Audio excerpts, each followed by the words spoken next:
जय हिंद साथियों, स्वागत है आपका self study classes with Sumit Jain YouTube channel और दोस्तों ऐप में। दोस्तों बहुत सारे स्टूडेंट को ऐप डाउनलोड नहीं करते बन रहा है या फिर कर भी लिया है तो कोर्स भी नहीं देख पा रहे हैं। तो मैं आज उनको बता दूं कि ये जो सेल्फ स्टडी क्लासेस इस प्रकार से जब आप प्ले स्टोर से करते हैं तो ये आपका वेल जो है आइकन उसमें लगा हुआ है ना। तो इस प्रकार से सेल्फ स्टडी क्लासेस आपको सर्च करना है और ऐसे आइकन में आपको ऐप मिलने वाला है। ठीक है, तो दोस्तों हम देखें कि प्ले स्टोर में आपको इस प्रकार से दिखेगा ये सेल्फ स्टडी क्लासेस। ठीक है, ये प्ले स्टोर में आपको सेल्फ स्टडी क्लासेस का ऐप दिखने वाला है। ठीक है, ये इमेज उसमें डली है, ये आइकन, ये लोगो उसमें डला है। ठीक है, अब दोस्तों इसको इंस्टॉल करना है, यहां से आप इंस्टॉल करेंगे।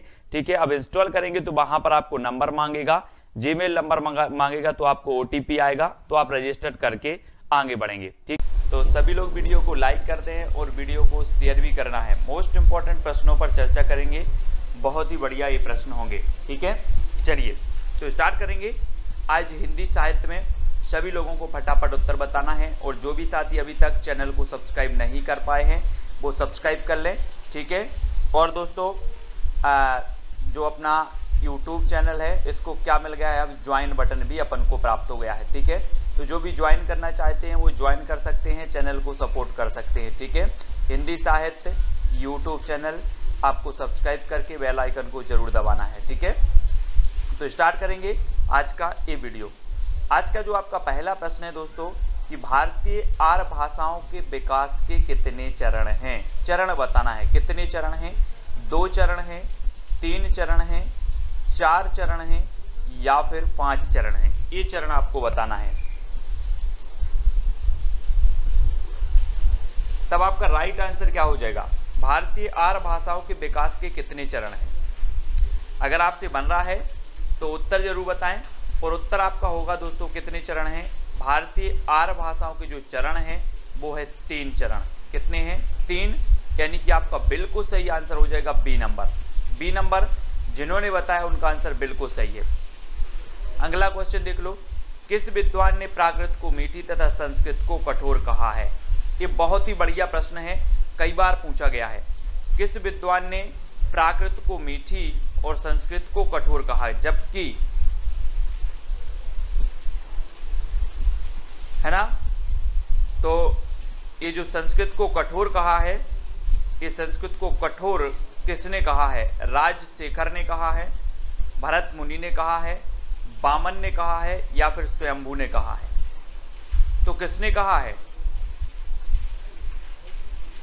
तो अधिकांश लोगों ने प्रश्न क्रमांक 2 का जो उत्तर बता दिया है कि राजशेखर, है ना, राजशेखर साहब हैं, इन्होंने क्या कहा कि प्राकृत को मीठी है और संस्कृत को कठोर है। अब एक चीज बताना दोस्तों, जिसका राज चल रहा है, जिसका राज चल रहा है वो किसी को कुछ भी बता सकता है, बोले हमें तो प्राकृत मीठी लगती है और संस्कृत कठोर कहता है, क्योंकि राज चल रहा है इनका। तो राजशेखर, ठीक है, राजशेखर आपका बिल्कुल सही होगा। अपभ्रंश में राम काव्य के प्रथम कवि कौन है, अपभ्रंश में राम काव्य के प्रथम कवि बताना है कौन है, ये चीज बतानी है। 4 विकल्प आपके सामने हैं, 4 में से आपको चयन करना है दोस्तों। और मैं आपको बता दूं कि जो यहाँ पर एक विकल्प देवसेन दिया है, ये देवसेन साहब की रचना है कौन सी, श्राप का 4, है ना, श्राप का 4 है। इसका रचना काल क्या है, 933 ईस्वी है। हिंदी का प्रथम ग्रंथ है, हिंदी की प्रथम रचना है श्राप का 4। ठीक है, देवसेन की है। पुष्पदंत को अभिमान मेरु कहा जाता है, आप सभी को पता है पुष्पदंत को क्या कहा जाता है, अभिमान मेरु। इनका एक ग्रंथ है दोस्तों महापुराण, इनका एक ग्रंथ कौन सा है, महापुराण है, जिसमें 63 सलाका पुरुषों की चर्चा की गई है महापुराण में। ठीक है, और रामसिंह की एक रचना है दोस्तों पाहुड़ दोहा, कौन सी है, पाहुड़ दोहा। हमने याद की थी कि राम कहाँ गए थे, पहाड़ गए थे, बन गए थे, तो ये पाहुड़ दोहा किसकी होगी, रामसिंह की होगी। लेकिन राम काव्य के जो प्रथम कवि माने जाते हैं वो कौन माने जाते हैं, स्वयंभू माने जाते हैं।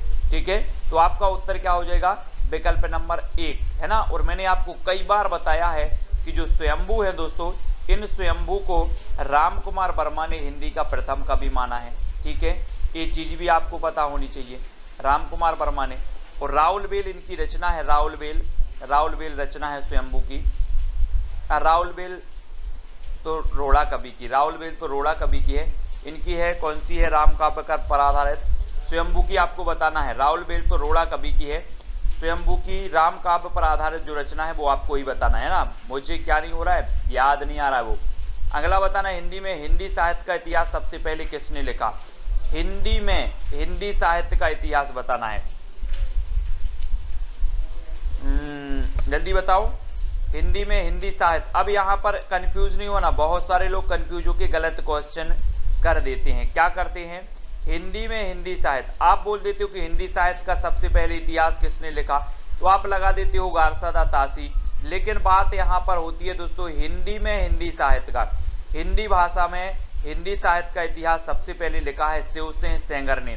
गारसादा तासी ये फ्रेंच विद्वान थे तो इन्होंने फ्रेंच भाषा में लिखा है। हाँ, पयुम चरियू, वेरी गुड प्रदीप जी, पयुम चरियू रचना है इनकी राम काव्य पर आधारित स्वयंभू जी की, वेरी गुड पयुम चरियू, ठीक है। और हिंदी साहित्य का इतिहास सबसे पहले हिंदी में लिखा शिवसेन सेंगर ने। सबसे पहले हिंदी साहित्य का इतिहास लिखा गारसादा तासी ने। सबसे पहले हिंदी साहित्य में काल विभाजन का प्रयोग किया गया तो the modern vernacular literature of Hindustan, जो कि ग्रियर्सन की कृति है। और रामचंद्र शुक्ल की अगर बात करें तो इनका हिंदी साहित्य का इतिहास एक बृहद ग्रंथ है जो कि हिंदी शब्द सागर की भूमिका में 1929 में प्रकाशित हुआ था, रामचंद्र शुक्ल जी का, ठीक है। तो ये फैक्ट आपको क्लियर होते जाएं। हिंदी साहित्य का आधा इतिहास किसने लिखा? मैंने कई बार आपको याद करवाया है दोस्तों। कैसे याद करवाया कि आधा जो है, आधा सुमन, आधा कुसुम, आधा फूल किसी को नहीं दिया जाता है ना, किसी को नहीं दिया जाता ना। तो आधा इतिहास कौन लिखेगा? आधा, बोले सर आधा किसी को नहीं दिया जाता, क्या? फूल, सुमन, कुसुम, है ना, ये सभी पर्यायवाची हैं। तो ये सुमन राजे ने लिखा है ना। और दोस्तों हिंदी साहित्य का दूसरा इतिहास किसने लिख दिया? बच्चन सिंह ने लिख दिया। मैंने आपको याद करवाया था, बोले हिंदी साहित्य का दूसरा इतिहास लिखो, तो बोले दूसरा इतिहास कैसे लिखें? ये बच्चन का काम थोड़ी है, ये बच्चन का काम नहीं है, बच्चों का काम नहीं है दूसरा इतिहास लिखना। और रामचंद्र शुक्ल का तो पता ही है। राम कुमार वर्मा ने हिंदी साहित्य का आलोचनात्मक इतिहास लिखा, ठीक है। और सुमन राजे ने हिंदी साहित्य का आधा इतिहास लिखा। तो ये चीज भी आपको क्लियर हो गई। अगला आपको बताना दोस्तों, रीतिकाल को अंधकार काल किसने कह दिया? अंधकार काल मिश्र बंधुओं ने क्या कहा है? त्रिलोचन ने क्या कहा है? मिश्र बंधुओं ने, आपको पता है इन्होंने क्या कह दिया? अलंकृत काल, है ना। क्या कह दिया? मिश्र बंधुओं ने क्या कह दिया? त्रिलोचन ने तो आपको बताना है दोस्तों, अंधकार काल जो कहा है वो किसने कहा है?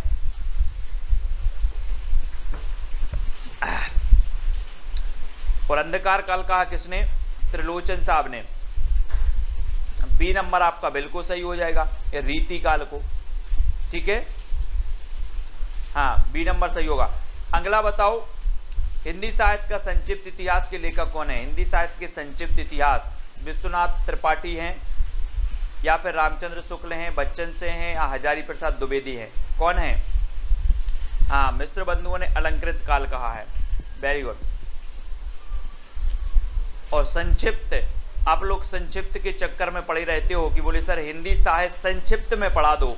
जो विश्व के लोग विश्व भर में क्या है संक्षिप्त पर पढ़े रहते हो, यार विस्तृत कौन पढ़े, संक्षिप्त पढ़ लो, संक्षिप्त, है ना। तो विश्वनाथ त्रिपाठी संक्षिप्त इतिहास लिखा है इन्होंने हिंदी साहित्य का। हिंदी साहित्य का उद्भव, हिंदी साहित्य का आदिकाल, हिंदी साहित्य की भूमिका, ये सब हजारी प्रसाद द्विवेदी ने लिखी हैं। बच्चन सिंह ने तो बता दिया कि हिंदी साहित्य का दूसरा इतिहास लिख दिया। रामचंद्र शुक्ल ने हिंदी साहित्य का इतिहास लिखा है हिंदी शब्द सागर की भूमिका में, है ना। तो ये चीज भी आपको याद रखनी है। और ये नंबर आपका विश्वनाथ त्रिपाठी बिल्कुल सही हो जाएगा। हिंदी की पहली कहानी लेखिका का नाम क्या है दोस्तों? हिंदी की पहली कहानी लेखिका का नाम बताना है। बंग महिला हैं, चित्रा मुदगल हैं, जानकी देवी बजाज हैं या फिर कौशल्या बैसंत्री हैं।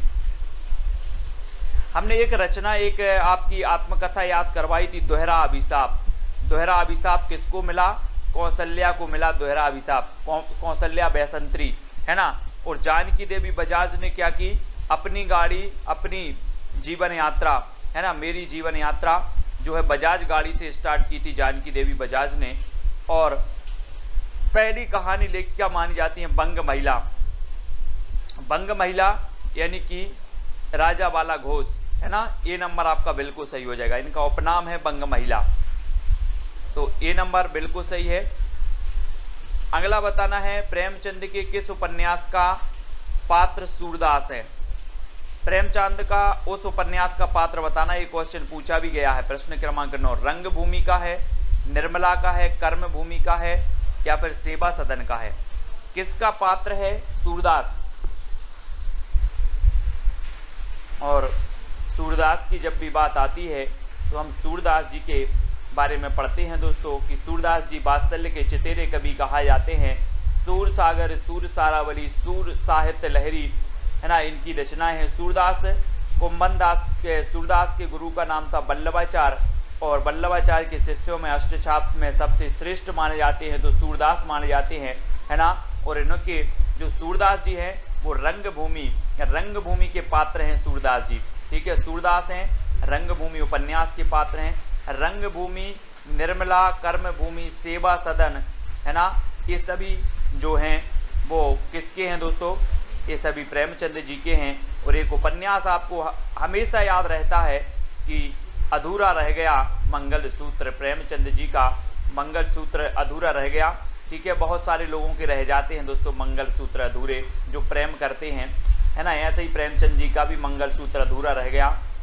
कौन सी रचना अवधि में नहीं है, कौन सी रचना अवधि में नहीं है। रामचरितमानस नहीं है ना, और बैराग संदीपनी, विनय पत्रिका या फिर पद्मावती, जसवंत जी। हाँ, बाल विकास की कक्षा अभी बंद हो गई है ना। कौन सी रचना अवधि में नहीं है, अवधि में नहीं है बतानी है। तो अवधि में कौन सी नहीं है दोस्तों, अवधि भाषा में। हमने आपको अवधि भाषा में जितनी रचनाएं हैं वो आपको बताई थी कि जहां पर राम आए वो अवधि भाषा में है ना। और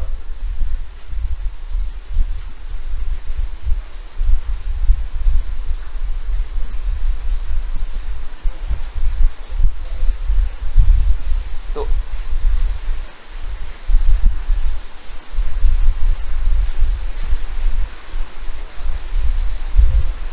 दोस्तों यहाँ पर जो गड़बड़ हो गया है कुछ, है ना। क्या गड़बड़ हो गया, रामचरितमानस भी आपकी अवधि में है, पद्मावत भी आपकी अवधि में है, ठीक है। लेकिन आपकी जो विनय पत्रिका और बैराग संदीपनी जो है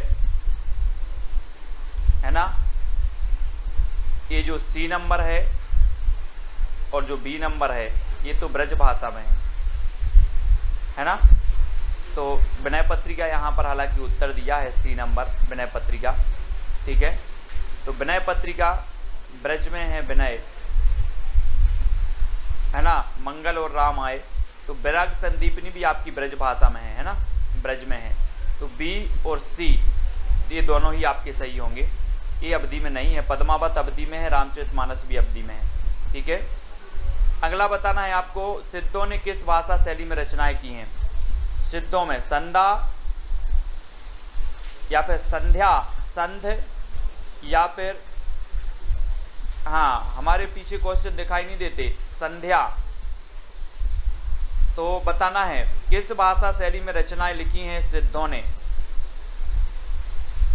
विनय पत्रिका भी ब्रज में है, हाँ। तो प्रश्न क्रमांक 11 का उत्तर बताना है, और 11 का आपका बिल्कुल सही आंसर क्या हो जाएगा, 11 का। इन्होंने दोस्तों संधा भाषा, यहाँ पर संध भी नहीं है, संध्या भी नहीं है, संधा भी नहीं है, संधा सही होगा, संधा भाषा शैली में इन्होंने रचनाएं की हैं। किसने, सिद्धों ने, है ना। तो याद रख लेना, सिद्धों की संख्या कितनी बताई है, 84 बताई है ना। सरहपा क्या है, इसके प्रमुख है। सरहपा की एक रचना कौन सी है, दोहा कोश इनकी रचना है सरहपा जी की। और सरहपा को राहुल जी ने, यानी कि राहुल सांकृत्यायन ने हिंदी का प्रथम कवि माना है ना। तो ये चीज भी याद रखनी है। सिद्धों में डॉक्टर रामकुमार वर्मा ने संधि काल का समय क्या माना है। जी हाँ दोस्तों, बढ़िया ही प्रश्न है। रामकुमार वर्मा के बारे में मैं आपको हमेशा बताता हूँ कि रामकुमार वर्मा ने हिंदी साहित्य का आलोचनात्मक इतिहास लिखा, वो भी कैसा लिखा, अधूरा लिखा, है ना। हिंदी साहित्य का जो आलोचनात्मक इतिहास है ये अधूरा है दोस्तों, इसमें केवल भक्ति काल तक ही वर्णन मिलता है आलोचनात्मक इतिहास में, है ना।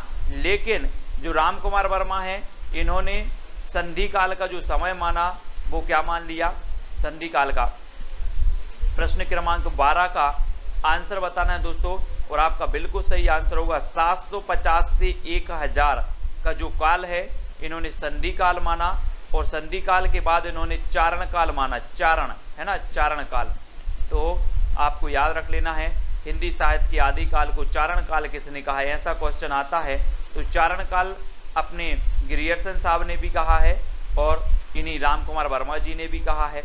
750 से 1000 का काल इन्होंने संधि काल माना है राम कुमार वर्मा जी ने, ठीक है। तो ये नंबर आपका बिल्कुल सही हो जाएगा, ठीक है।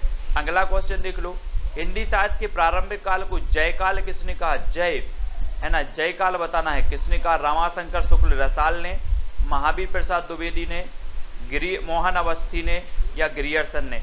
तो जय काल बताना है दोस्तों, किसने कहा ये जय काल। यहाँ पर अगर हम बात करें कि महावीर प्रसाद द्विवेदी ने तो बीज वपन काल कह दिया है ना, रमाशंकर शुक्ल रसाल ने तो दोस्तों क्या कह दिया, रमाशंकर शुक्ल रसाल ने क्या कह दिया, क्या कह दिया है ना, राम और शंकर की क्या हो, जय हो, जय हो, है ना। और यहाँ ये चीज याद रखनी है, जय काल, जय किसकी हो, राम की और शंकर की। तो आपका जय काल किसने कहा, रमाशंकर शुक्ल रसाल ने। मोहन अवस्थी, और अवस्थी से अवस्था हो जाएगा दोस्तों, अवस्थी से अवस्था। और जब आपकी अवस्था, जितने लोग देख रहे हैं सभी की अवस्था अगर बुढ़ापे की आ जाए तो लाठी का आधार ले लेना। इस प्रकार से जो लाठी होती ना, लाठी का आधार ले लेना। तो आधार काल कहा मोहन अवस्थी ने, है ना। बोले सर अवस्था हो गई है मेरी, अब मैं लाठी के आधार पर चलता हूँ, आधार। तो अवस्था हो गई तो आधार लेना है, ठीक है। तो आधार काल इन्होंने कहा है मोहन अवस्थी जी ने, याद रखना है। अगला क्वेश्चन बताना है, घोटन रचना का संबंध किस विधा से है, घोटन होने लगी किस विधा, आत्मकथा, रेखा चित्र, कहानी या फिर उपन्यास से। तो आत्मकथा भी आपने पढ़ी है, हिंदी की प्रथम आत्मकथा हम पढ़ते अर्धकथानक बनारसी दास जैन की, ठीक है। और अर्धकथा हम पढ़ते हैं नगेंद्र की आत्मकथा, है ना। आत्मकथा हम नगेंद्र की पढ़ते हैं, अर्धकथा, और अर्धकथानक हम पढ़ लेते हैं किसकी, अर्धकथानक बनारसी दास जैन की, है ना। तो ये चीज भी आपको याद रखनी है। और जो घोटन रचना है ये किसकी है, आत्मकथा है, आत्मकथा की है ये, है ना। और 1 नंबर आपका बिल्कुल सही हो जाएगा, ठीक है। हाँ, मोहन का आधार कार्ड, मोहन का आधार कार्ड तो Aadhaar card, very good, very good. Om Prakash Valmiki, है ना, ओम प्रकाश वाल्मीकि है, ये नंबर आपका बिल्कुल सही हो जाएगा, वेरी गुड। परवेज कुरैशी जी, ये ओम प्रकाश वाल्मीकि की क्या है, आत्मकथा है ना, घोटन।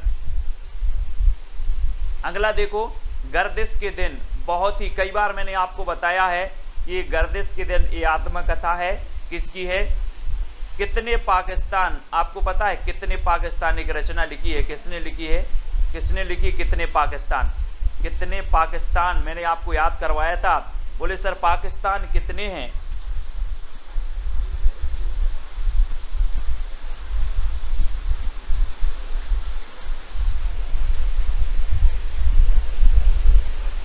जल्दी बताना है आपको।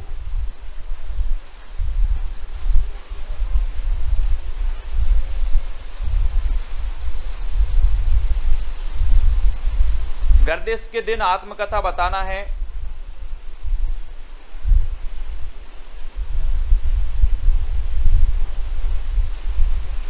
दोस्तों ये जो घोटन है, ये घोटन, वेरी गुड, अपने कुरैशी जी ने बहुत बढ़िया यहाँ पर सही बताया है कि जो घोटन है, ये घोटन जो रचना है, घोटन ये है दोस्तों आपके कौन की, बहुत बढ़िया तरीके से बताया है अपने कुरैशी जी ने, बहुत बढ़िया, धन्यवाद, है ना। घोटन जो रचना है ये रमाशंकर आर्य की है, यहाँ पर याद रख लेना। आत्मकथा है ये किसकी है, रमाशंकर आर्य, है ना, ये रमाशंकर आर्य की है घोटन, है ना, इसको याद रखेंगे। और जो हमने बताई थी कि जो घुटन वाल्मीकि है, जूठन है ना, जूठन वाल्मीकि साहब की है। जूठन जो है, जूठन वाल्मीकि आत्मकथा है, और ये घुटन जो आत्मकथा है रमाशंकर आर्य की है। ठीक है, ये चीज याद रखनी, रमाशंकर आर्य की है ना। हाँ, वेरी गुड, तो इसको याद रखेंगे। और गणदेश के दिन ये कमलेश्वर जी की है, कमलेश्वर जी। बनारसी दास जी की अर्ध कथानक है ना। और जानकी देवी बजाज की मेरी जीवन यात्रा और मेरी जीवन यात्रा, इन दोनों की ही है। ठीक है, हाँ ठीक है, तो इनको याद रखेंगे। जानकी देवी बजाज की मेरी जीवन यात्रा और राहुल सांकृत्यायन की भी मेरी जीवन यात्रा, इन दोनों की भी याद रखेंगे। ठीक है, बहुत बढ़िया।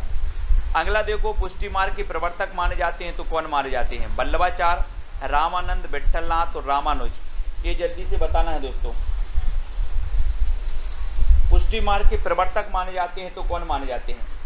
कोई बात नहीं, देखो जब कोई क्वेश्चन गलत होता है और जब क्वेश्चन को आप गलत से सही करते हो तो वो चीज़ आप कभी नहीं भूल सकते। जो क्वेश्चन आपका गलत हुआ है और गलत को आप सही करते हो, वो क्वेश्चन आपके माइंड में बैठ जाता है, अब आप कभी नहीं भूलोगे। घुटन किसकी है? रमाशंकर आर्य की। जूठन किसकी है? ओम प्रकाश वाल्मीकि की, है ना। तो होना चाहिए, गलत भी होना चाहिए। ठीक है,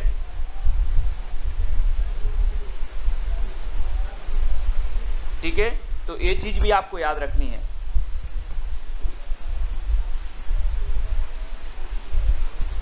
फिर अगला क्वेश्चन आपको बताना, पुष्टि मार्ग के जो प्रवर्तक हैं वो कौन है? पुष्टि मार्ग के प्रवर्तक दोस्तों,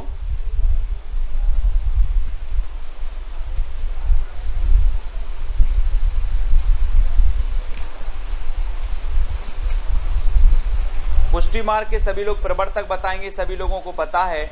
और पुष्टि मार्ग के जो प्रवर्तक माने जाते हैं वो कौन माने जाते हैं? वल्लभाचार्य, है ना। वल्लभाचार्य, यानी कि आपका जो वल्लभाचार्य जी हैं, ए नंबर आपका बिल्कुल सही हो जाएगा। पुष्टि मार्ग के प्रवर्तक हैं वल्लभाचार्य, ए नंबर। ठीक है,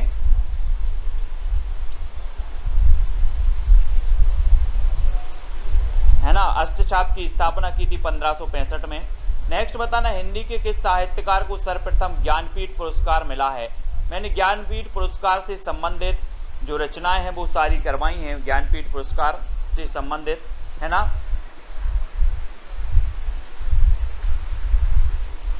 और सर्वप्रथम ज्ञानपीठ पुरस्कार किसे मिला, ये चीज भी बतानी है। तो दोस्तों, हम जब ज्ञानपीठ पुरस्कार पढ़ते हैं तो सर्वप्रथम हिंदी में जो ज्ञानपीठ पुरस्कार मिला वो 1968 में मिला चिदम्बरा के लिए सुमित्रानंदन पंत को, है ना। 72 में अपने दिनकर जी को मिल गया, उर्वशी, है ना। कैसे याद किया था कि दिन में बसी, दिन में उर्वशी, दिन में उर्वशी तो दिनकर, और 72 साल की हो गई उर्वशी, है ना। उर्वशी महादेवी वर्मा जी की यामा, यामा के लिए मिला यानी 1982 में। ठीक है, और अज्ञेय के लिए मिला 1978 में मिल गया इन्हें। ठीक है, तो इनको सभी को याद रखना है। ये जो अपने ज्ञानपीठ पुरस्कार वाली रचनाएं थे, जो साहित्यकार थे, वो भी आज की वीडियो में ही अपन ने याद किए हैं, है ना। तो ये तो सभी को याद हैं। शब्दार्थ शरीरम तावत्य काव्यम, ये परिभाषा किसने दी है? शब्दार्थ शरीरम तावत्य काव्यम, है ना। चिड़िया ने चीऊ किया, हाँ, चीऊ किया। तो भामह, बामन, मम्मट, आनंदवर्धन। तो शब्दार्थ शरीरम तावत्य काव्यम, ये जो परिभाषा दी है वो किसने दी है? और आपका बिल्कुल सही आंसर होगा। मैं आपको बता दूं दोस्तों, रीति संप्रदाय के प्रवर्तक कौन माने जाते हैं? बामन। ध्वनि संप्रदाय के जो प्रवर्तक माने जाते हैं वो आनंदवर्धन माने जाते हैं, और भामह माने जाते हैं अलंकार संप्रदाय के प्रवर्तक। ठीक है, और शब्दार्थ शरीरम तावत्य काव्यम, शब्दार्थ शरीरम तावत्य काव्यम आनंदवर्धन, है ना। और दोस्तों, कोई अच्छी सी ध्वनि आपके शरीर में सुन जाए, आपके शरीर आपको सुन जाए तो आपके शरीर को क्या आ जाता है? आनंद आ जाता है शरीर को। तो यहाँ पर शरीरम, शब्दार्थ शरीरम तावत्य काव्यम, कोई अच्छे से शब्द बोल दें, शरीर में आनंद आ जाता है ना। आनंद आ जाता, आनंद की अनुभूति हो जाती है। तो शब्दार्थ शरीरम तावत्य काव्यम, ये आनंदवर्धन की परिभाषा है। हिंदी के प्रथम दैनिक समाचार पत्र का नाम बताना है दोस्तों। हिंदी का प्रथम दैनिक समाचार पत्र कौन है? मैंने आपको समाचार पत्र भी याद करवाए हैं, पढ़ाए हैं, ऐसे हमेशा पूछे जाते हैं। हमने याद करवाए थे क्या, प्रदीप के बाल भटा से भरत गए, है ना, याद है आप लोगों को ट्रिक, प्रदीप के बाल भटा से भरत गए, यानी कि जो हिंदी प्रदीप था, हिंदी प्रदीप के संपादक कौन थे, बाल से बालकृष्ण भट्ट, ये हमने याद करे थे, है ना, ठीक है, प्रदीप के बाल भटा से भरत गए। अब प्रदीप जी हैं, बोले सर आप वही वही क्यों बोल रहे हो, हाँ वेरी गुड। तो ये दैनिक समाचार पत्र यहाँ पर पूछा गया, तो ये समाचार सुधावर्षण है, ठीक है, 1854 में श्याम सुंदर सेन इसके संपादक थे। और दोस्तों प्रथम समाचार पत्र माना जाता है उदंत मार्तंड, और ये उदंत मार्तंड क्या था, ये साप्ताहिक समाचार पत्र था, है ना। हिंदी का अगर आपसे पूछा जाता, ये दैनिक काट देते, ये दैनिक समाचार पत्र काट देते, प्रथम अगर इतना बस पूछा जाता प्रथम, तो आप लगा देते उदंत मार्तंड, है ना, और यहाँ पर दैनिक की जगह साप्ताहिक कर दिया जाता, साप्ताहिक, तब भी आप लगाते उदंत मार्तंड। लेकिन यहाँ पर अगर दैनिक अगर दिया है तो आपको यहाँ आ जाना है समाचार सुधावर्षण पर, ठीक है, समाचार सुधावर्षण पर। और दोस्तों ये बंगदूत पत्रिका 1829 में प्रकाशित हुई थी राजा राम मोहन राय द्वारा, बंगदूत पत्रिका 1829 में, और ये 1826 में उदंत मार्तंड, है ना, ये 1854 में हुआ था समाचार सुधावर्षण, हिंदी का प्रथम दैनिक समाचार पत्र, है ना। अवधि को अन्य किस नाम से भी जाना जाता है दोस्तों, अवधि को बघेली, दोनों, कोसली या इनमें से कोई नहीं, तो किस नाम से जाना जाता है अवधि भाषा को। प्रश्न क्रमांक 20 का सही आंसर बताना है, और अवधि को जाना जाता है प्रश्न क्रमांक 20 में, अवधि को कहा जाता है क्या, कोसली, कोसली यानी बी नंबर आपका बिल्कुल सही होगा। अवधि को कोसली भाषा के रूप में जाना जाता है, और बी नंबर आपका बिल्कुल सही हो जाएगा, ठीक है, बी नंबर।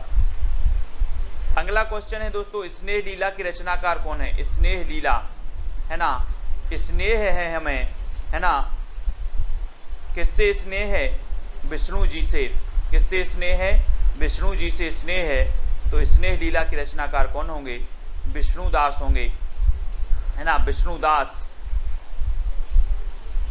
विष्णुदास, विष्णुदास, तो विष्णुदास यानी सी नंबर स्नेह लीला के रचनाकार विष्णुदास जी हो जाएंगे। आदिकालीन साहित्य का प्रमुख रस कौन सा था, 22, शांत था, श्रृंगार था, वीर था या फिर हास्य था।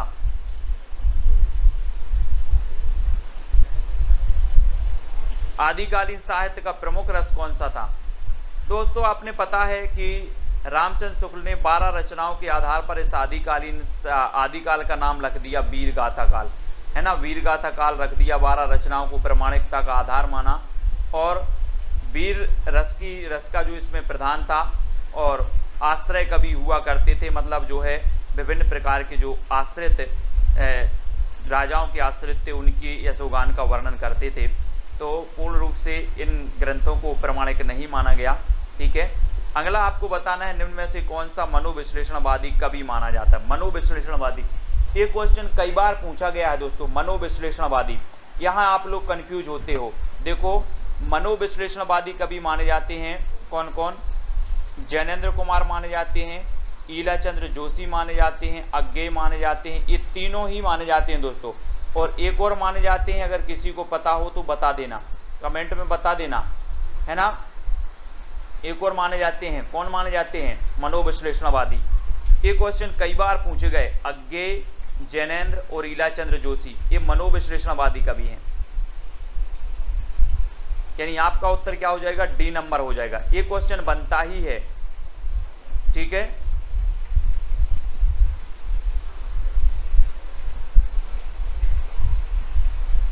डॉक्टर देवराज, है ना, डॉक्टर देवराज जो हैं वो भी माने जाते हैं, डॉक्टर देवराज, ठीक है, याद रख लेंगे, वेरी गुड। परवेज खुरैशी जी, डॉक्टर देवराज भी मनोविश्लेषणवादी माने जाते हैं ना, तो ये चीज भी आपको याद रखनी है, बहुत बढ़िया। अगला बताना, हिंदी का सबसे प्राचीन छंद कौन सा है, प्राचीन, दोहा है, वर्वे है, छप्पय है या फिर सबैया है। सबसे प्राचीन छंद की बात हो रही है, और सबसे प्राचीन छंद कौन सा माना जाता है,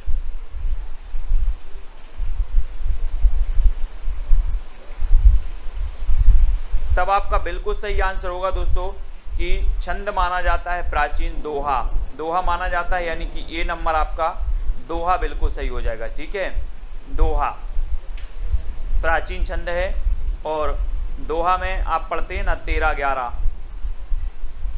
निम्न में से कौन सा तार सप्तक का कवि नहीं है? तार सप्तक है ना, 4 तार सप्तक प्रकाशित हुए दोस्तों, और तार सप्तक मैंने याद भी करवाए थे, तार सप्तक के कवि याद करवाए थे, है ना। तार सप्तक की बहुत सारी चीज़ें आपको ट्रिक बताई थी और नेक्स्ट वीडियो भी मैं बताने वाला हूँ। तार सप्तक के कवि प्रथम के कौन हैं, द्वितीय के कौन हैं, तृतीय के कौन हैं, है ना। नैमी मुक्त भारत की प्रभा गिरी राम की आज्ञा से, कोड है एक तार सप्तक का, नैमी मुक्त भारत की प्रभा गिरी राम की आज्ञा से। ये ऐसा कोड मैं आपको कर करके बताऊंगा। और तार सप्तक के नैमीचंद्र जैन भी हैं, मुक्तिबोध भी हैं, अज्ञेय भी हैं, तो कौन नहीं है? रामधारी से दिनकर साहब नहीं है, दिनकर यानी सी नंबर। ठीक है, दिनकर साहब नहीं है। रामायण महानाटक के रचयिता कौन है दोस्तों? ये 1610 का नाटक है, ये पूछा गया है LT ग्रेड में पूछा गया, यूपी LT ग्रेड में, है ना, कि रामायण महानाटक की रचना कौन है? ज्योतिश्वर ठाकुर हैं, नाबादास हैं, प्राणचंद्र चौहान हैं, या फिर दामोदर कवि हैं। तो आपको पता है कि रामायण हमारी क्या है? प्राण है। तो रामायण महानाटक के रचयिता कौन होंगे? प्राणचंद्र चौहान, है ना। और एक रचना है वर्ण रत्नाकर, वर्ण काय में पढ़ना है? वर्णमाला या फिर वर्ण पढ़ना है हमें ज्योति में, अंधेरे में नहीं पढ़ना है, ज्योति में पढ़ना है। तो वर्ण रत्नाकर ज्योतिश्वर ठाकुर की है। भक्तमाल आपको पता है नावादास की है, भक्तमाल। ठीक है, और दामोदर कवि की कौन सी है? दामोदर कवि की आपको बताना है कौन सी है, कमेंट में लिखो फटाक से, दामोदर कवि की रचना कौन सी है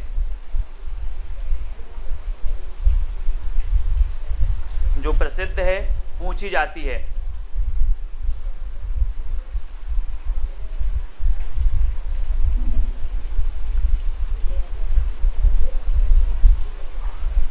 जल्दी से बताओ कौन सी है दामोदर कवि की रचना, कमेंट में आपको लिख देना है। और अगले प्रश्न की ओर बढ़ जाते हैं। अगला है दोस्तों, कबीर की भाषा को सादुक्कड़ी किसने कहा है? सादुक्कड़ी, हाँ वेरी गुड परवेज जी। उक्ति व्यक्ति प्रकरण, है ना, उक्ति व्यक्ति प्रकरण। उक्ति व्यक्ति प्रकरण किसकी है? दामोदर, पंडित दामोदर शर्मा की है। ठीक है, वेरी गुड। उक्ति व्यक्ति प्रकरण है ना, SG राकेश जी। अब सादुक्कड़ी, कबीर की भाषा को सादुक्कड़ी किसने कहा? सादुक्कड़ी, सादुक्कड़ी बताना है। एक दोस्तों आपने पढ़ा था पंचमेल खिचड़ी, पंचमेल खिचड़ी। बोले दोस्तों जब पंचमेल खिचड़ी बनेगी तो पंचमेल खिचड़ी विभिन्न प्रकार के मेल किया जाएगा तो ये कैसी होगी? सुंदर होगी। कैसी होगी? सुंदर होगी। तो श्याम सुंदर ने कहा था, क्या कहा था? पंचमेल खिचड़ी कहा था। लेकिन सादुक्कड़ी किसने कहा था? तो सादुक्कड़ी कहा था किसने? शुक्ल जी ने, है ना, शुक्ल जी ने। और हजारी प्रसाद द्विवेदी ने क्या कहा था? वाणी का डिक्टेटर, कबीर को वाणी का डिक्टेटर कहा द्विवेदी जी ने, है ना। रामचंद्र शुक्ल जी ने सादुक्कड़ी कहा, पंचमेल खिचड़ी कहा श्याम सुंदर ने। ठीक है, श्याम सुंदर। तो कबीर की भाषा को फिर पूछ लिया गया पंचमेल खिचड़ी। तो पंचमेल खिचड़ी कैसी होगी? कैसी होगी पंचमेल खिचड़ी? सुंदर होगी, सुंदर, है ना। बोले सर बहुत सुंदर खिचड़ी थी पंचमेल खिचड़ी, है ना। तो श्याम सुंदर दास, बाबू श्याम सुंदर दास ने कह दिया कि ये जो कबीर दास की भाषा है ये तो पंचमेल खिचड़ी है, पंचमेल खिचड़ी। ठीक है, कौन द्विवेदी युग का कवि नहीं है दोस्तों? द्विवेदी युग का कवि कौन नहीं है? वियोगी हरि नहीं है, मैत्रीशरण गुप्त नहीं है, अंबिका दत्त व्यास हैं, या रामनरेश त्रिपाठी नहीं है, बताना है। द्विवेदी युग के आपको पता है कि जो द्विवेदी युग है दोस्तों ये महावीर प्रसाद द्विवेदी जी के नाम पर इस युग का नाम पड़ गया द्विवेदी युग, है ना। और जब महावीर प्रसाद द्विवेदी की बात आती है तो ये 1903 में बन गए सरस्वती पत्रिका के संपादक, है ना। और 1920 तक जमे रहे सरस्वती पत्रिका में, है ना। और सरस्वती पत्रिका की जब बात आती है तो सरस्वती पत्रिका दोस्तों 1900 में जो है ये प्रकाशित हुई थी। और श्याम सुंदर जो थे वो क्या थे? इसके प्रथम संपादक थे। और दोस्तों इसके जो संस्थापक, संपादक और संस्थापक में बहुत कम कंफ्यूज हो जाता है। सभी लोग में। और चिंतामणि जो घोष थे वो सरस्वती पत्रिका के क्या थे, संस्थापक थे, प्रथम संपादक थे श्याम सुंदर, और 1900 में ये प्रकाशित हुई थी, है ना, तो याद रख लेना है। और द्विवेदी युग का कवि कौन नहीं है, तो कौन नहीं है, अंबिका दत्त व्यास, ठीक है। ये अंबिका दत्त व्यास कौन से युग के हैं, ये भारतेंदु युग के हैं, भारतेंदु युग के हैं, है ना। वियोगी हरि हैं, मैथिशरण गुप्त भी हैं, रामनरेश त्रिपाठी भी हैं, ठीक है, तो इनको अपन याद रखेंगे। अगला बताना, अयोध्या से उपाध्याय हरिओद की प्रथम रचना कौन सी है दोस्तों। प्रथम रचना बताना है, कृष्ण शतक है, रस कलश है, प्रिय प्रवास है, या वैदेही वनवास है। तो 30 का आंसर ये कई बार पूछा गया है ना। और अयोध्या से उपाध्याय हरिओद की जब बात आती है दोस्तों, तो इनके बारे में हम पढ़ते हैं कि ठेठ हिंदी का ठाठ, अयोध्या से उपाध्याय हरिओद की कई बार पूछी गई है, ठेठ हिंदी का ठाठ, ठेठ हिंदी का ठाठ, ये रचना कई बार पूछी गई। और प्रिय प्रवास, प्रिय प्रवास तो आपको पता है कि जो प्रिय प्रवास है हिंदी खड़ी बोली का जो है प्रथम महाकाव्य माना जाता है प्रिय प्रवास, ठीक है। और अयोध्या से उपाध्याय हरिओद की ठेठ हिंदी का ठाठ बिल्कुल सही है। और इनकी जो प्रथम रचना मानी जाती है दोस्तों, वो मानी जाती है कौन सी, कृष्ण शतक, है ना, कृष्ण शतक, यानी कि आपका जो उत्तर है वो क्या हो जाएगा, 1 नंबर बिल्कुल सही होगा, ठीक है। 1 नंबर जिन्होंने भी बताया है उनका आंसर बिल्कुल सही हो जाएगा, ठीक है। इनकी प्रथम रचना मानी जाती है, इनकी रसकलश भी है, वैदेही वनवास भी है, कृष्ण शतक भी है, और प्रिय प्रवास भी है, ठीक है। ये सभी लोग याद रखेंगे। जय हिंद साथियों, स्वागत है आपका self study classes with Sumit Jain YouTube channel और दोस्तों ऐप में। दोस्तों बहुत सारे स्टूडेंट को ऐप डाउनलोड नहीं करते बन रहा है, या फिर कर भी लिया है तो कोर्स भी नहीं देख पा रहे हैं। तो मैं आज उनको बता दूं कि ये जो सेल्फ स्टडी क्लासेस इस प्रकार से जब आप प्ले स्टोर से करते हैं तो ये आपका वेल जो है आइकन उसमें लगा हुआ है ना। तो इस प्रकार से सेल्फ स्टडी क्लासेस आपको सर्च करना है और ऐसे आइकन में आपको ऐप मिलने वाला है, ठीक है। तो दोस्तों हम देखें कि प्ले स्टोर में आपको इस प्रकार से दिखेगा ये सेल्फ स्टडी क्लासेस, ठीक है। ये प्ले स्टोर में आपको सेल्फ स्टडी क्लासेस का ऐप दिखने वाला है, ठीक है। ये इमेज उसमें डली है, ये आइकन, ये लोगो उसमें डला है, ठीक है। अब दोस्तों इसको इंस्टॉल करना है, यहां से आप इंस्टॉल करेंगे, ठीक है। अब इंस्टॉल करेंगे तो वहां पर आपको नंबर मांगेगा, जीमेल नंबर मांगेगा, तो आपको ओटीपी आएगा, तो आप रजिस्टर करके आगे बढ़ेंगे, ठीक।